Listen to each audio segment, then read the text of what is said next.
Dara, sinorpresa ni Erica, pero bago po yan pakisuportahan po muna natin ang ama ng Kalingap na si Val Santos Matubang at Kalingap Rab Matubang pati na rin ang mga viewers at reactioners. Maraming salamat po.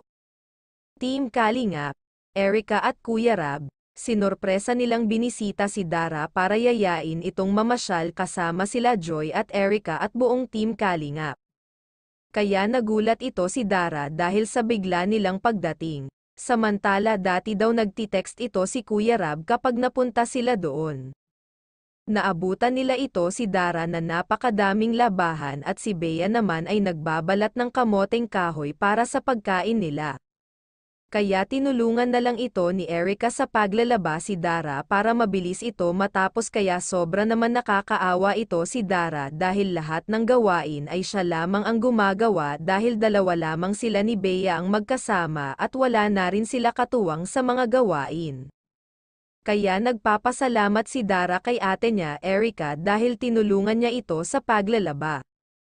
Nasabi ni Dara ay ang dapat gagalaang pupuntahan ay napunta sa paglalaba.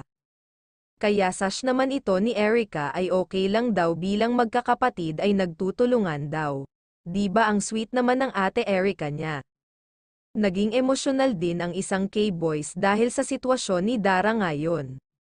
Kaya sabi ito ni Kuya Rab ay bilhan na lang daw niya si Dara ng washing machine para hindi ito gaano mahirapan sa paglalaba. Hala, Bea anong nangyari at bigla na lamang ito umiyak. Yun pala mga Kalingap ay nasugatan ito ng kutsilyo habang nagbabalat ng kamoteng kahoy para sa kanilang pagkain. Kaya biglang tinulungan ito ni Erica si Dara sa pag-asikaso sa sugat ni Bea dahil tumutulo na ang dugo at tinalian nila ito ng tela. Nanginginig na rin ito si Dara dahil sa nakita niyang nangyari kay Bea. Kaya sobrang nakakadurog ng puso ang sitwasyon ng dalawang magkapatid na si Dara at Bea.